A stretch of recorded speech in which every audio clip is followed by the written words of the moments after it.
audiodrama Crônicas de Damocles. Nessa série, acompanharemos as aventuras de Gaspar de Gusmão, o Cascadura de Bragança, antes da fama, antes da glória, o início da carreira desse herói.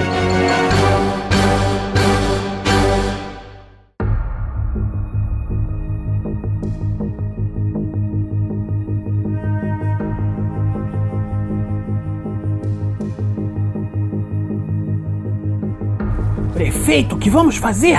Acho que teremos de evacuar a cidade. Não há tempo de chegar às tropas de Bragança.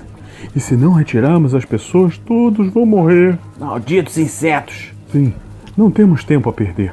O prefeito Franz Kluger está numa situação realmente desesperadora. Algés é uma cidade adorável, com suas plantações, clima ameno e água doce que desce das montanhas. Anualmente ocorre aqui a Festa dos Tomates, quando o rei em pessoa vem a Algiers para plantar a árvore simbólica. Não, obviamente, uma árvore de tomates, mas um carvalho. As festividades são grandes e as pessoas aproveitam bastante. Esse ano, no entanto, provavelmente não poderá ocorrer essa festa. Ontem à noite, um criador de cabras na montanha chegou desesperado, falando que da caverna próxima à antiga Torre dos Necromantes, um enorme exército dos insectoides está saindo. Ele não conseguiu precisar um número, pois não ficou próximo para contar, mas estima que sejam milhares. Milhares de insetos. O que vamos fazer? Pensa desesperado o próprio prefeito. Não há tempo hábil para evacuar a cidade inteira. Quando sai para a rua, pode ver o pobre encarregado Emílio Dupont urgindo as pessoas a saírem, não deixarem nada para trás, abandonarem seus sonhos. Os insetos estão chegando. Subitamente o prefeito sente um toque no ombro. Com licença, o senhor é o responsável pela cidade? Quem é você, homem? Sou Gaspar de Gusmão, venho de Bragança. Vejo que o senhor está com problemas. Posso ajudar? Só se você possuir um canhão ancestral com você. Um exército de insectoides está vindo, a cidade vai ser tomada. Nas minhas aventuras, eu geralmente vejo que aqueles que reportam são dados a exageros. Se importaria se eu ajudasse? Posso tentar deter essa invasão, não deve ser muitos. Não seja louco, homem. Você, um desconhecido, um ninguém, não pode enfrentar um exército de insectoides. Eles estão vindo nas montanhas, de perto da Torre do Necromante. Obrigado, era o que eu precisava saber.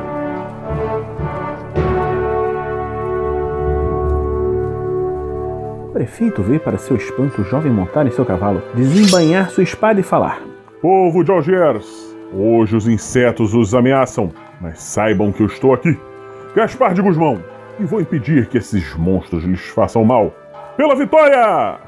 O prefeito vê o louco cavalgando para a montanha. Pobre diabo, com certeza vai virar comida de insetos. Malditos insetos, preciso tirar as pessoas da cidade. E ele reinicia o seu trabalho de evacuação.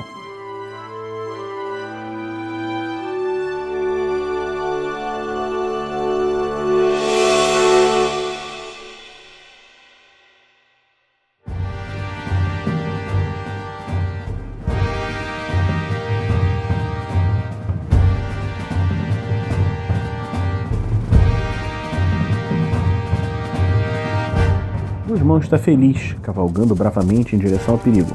Ele conta como certa a vitória. Uma pena que o Bonifácio não esteja aqui com ele. Faz anos que esse velho amigo, e de certa forma mentor, o deixou para começar sua aposentadoria.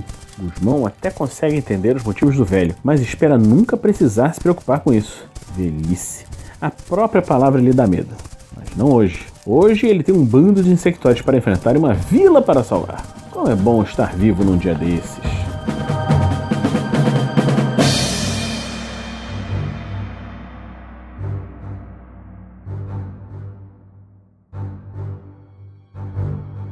A subida é íngreme, e o cavalo só consegue levá-lo até um certo ponto. Ele amarra o bom animal numa árvore próxima e começa a subida, sua armadura de couro de Rur ajustando-se ao corpo.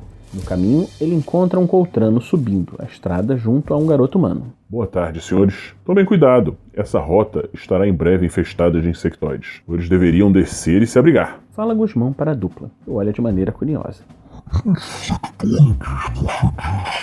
Pergunta o coltrano, seus olhos vermelhos e iluminados, brilhando de maneira estranha. Silêncio! Fala o estranho menino. Você! E ele aponta para Gusmão. De onde estão vindo esses insetos? Segundo me disseram na cidade, estão vindo do alto das montanhas, de perto da Torre do Necromante. Você nos prestou um grande serviço. O rapaz se vira e é seguido pelo coltrano que parece ser seu servo. Qual é o seu nome, garoto? Pergunta Gusmão, achando as atitudes do pequeno muito estranhas. Sou Melkith.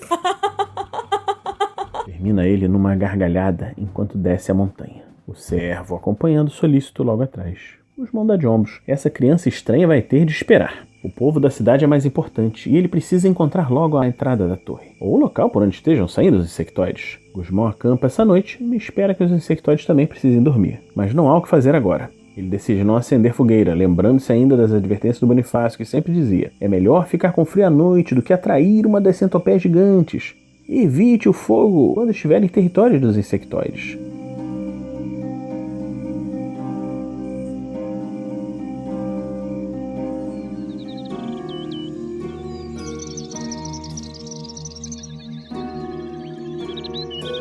O dia amanhece com o sol sombrio parcialmente oculto pelo sol brilhante. Gusmão agradece a Elion pelo novo dia e se prepara para a jornada.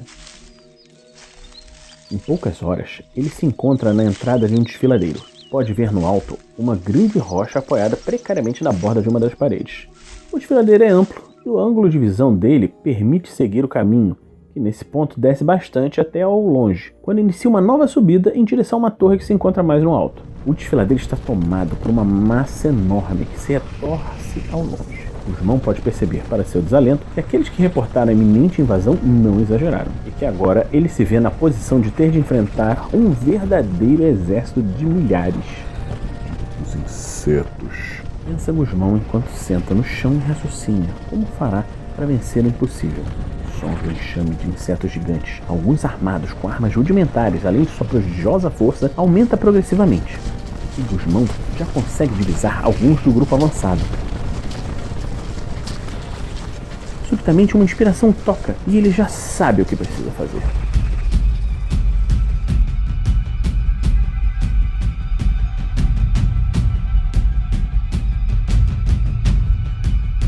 Levantando-se como um raio, o jovem Gusmão corre. O vice poderia pensar, não sem motivos, afinal um homem não vence o exército, que ele estaria correndo por sua vida. Mas esse hipotético observador ficaria aturdido ao vê-lo escalar a escarrada parede do desfiladeiro e se colocar por trás da enorme rocha apoiada precariamente na borda. E se intrigaria esse possível observador. E quando ele entendesse o plano de Gusmão, sua simplicidade e brilhantismo o espantariam. Com algum esforço e com a ajuda de um pequeno tronco caído próximo, nosso herói usa de toda a sua força e do poder da alavanca para, com dificuldade, imprimir movimento ao colossal monólito. Primeiro lentamente, depois numa velocidade vertiginosa, alcançar enquanto desce a encosta do desfiladeiro, vai esmagando o exército de insectoides, destruindo um enxame terrível sob o peso de toneladas de rochas. Sim, rochas, pois a carreira desabalada da pedra desloca outras pedras que se apresentavam em situação semelhante, evoluindo de um bólido para uma avalanche que esmaga tudo em seu caminho, indo destruir todos os invasores num caminho glorioso. Gusmão então desce, enquanto os poucos sobreviventes dos insectoides ainda estão atordoados com a terrível fúria inescapável que se acometeu sobre eles. Gusmão então começa o lento trabalho de lutar contra esses sobreviventes, sua espada cortando o ar e os múltiplos membros que se colocassem em seu caminho.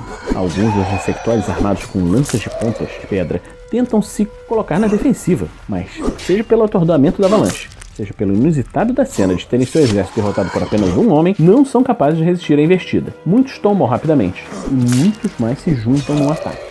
Aqui, a perícia fenomenal de Gusmão auxilia, pois se sua sorte e habilidade foram cruciais para vencer o grosso das forças invasoras, sua habilidade de treinamento o salvaram de ser morto pelas dezenas que restaram.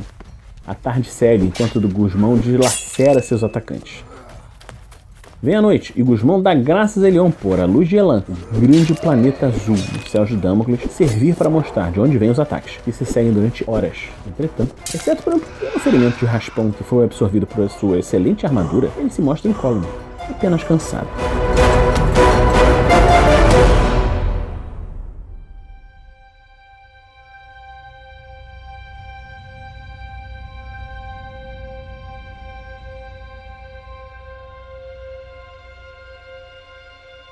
O dia nasce e os últimos remanescentes do exército invasor estão mortos. Uns poucos ele pode ver fugindo de volta para seus lares subterrâneos. Com um suspiro de alívio, Gusmão senta em cima de alguns corpos da agora grande pilha que ele gerou, para descansar um pouco de uma noite de lutas ininterruptas, quando houve um ruído se aproximando do caminho. Se preparando mentalmente para mais horas de batalha, ele ergue a espada, mas evita se levantar, aproveitando o descanso temporário que obteve. Alto, homens! Fala o capitão de uma grande patrulha de soldados bragantinos que se aproxima incrédulo do jovem e, percebendo não ser insetos, abaixa as armas e se encosta novamente para descansar. O que houve aqui? Fala o perplexo capitão, olhando assustado para Gusmão. Água. Como? Um pouco de água, por favor. Responde o nosso herói. Pode beber.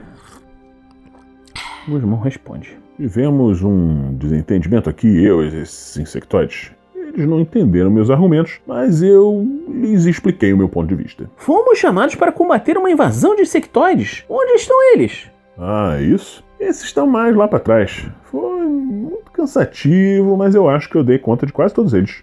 O capitão olha estupefato para o desfiladeiro com milhares de corpos de insectoides destroçados, suas armas e múltiplos membros espalhados por todos os lados. Depois olha assustado para o jovem. Seus subordinados, vendo a mesma cena, olhando entre incrédulos e admirados. Vem quando seu líder pergunta: qual é o seu nome, herói? Sou o Gaspar de Gusmão. Isso é a coisa mais impressionante que eu já vi, senhor Gusmão. E o senhor não tem nenhum ferimento. Como é possível? O senhor deve ter realmente uma cascadura?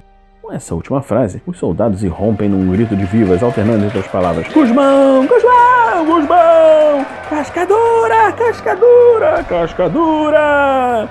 Gusmão pode não saber disso, mas sua lenda está apenas começando.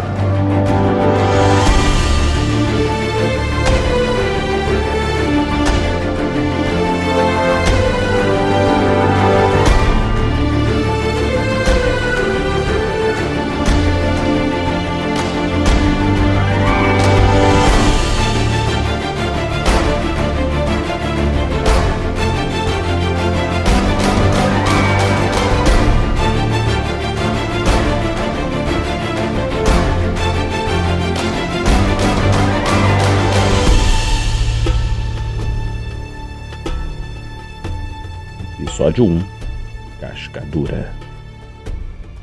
Escrito por Vinícius Watzel. Com as vozes de Vinícius Watzel e Viviane Watzel.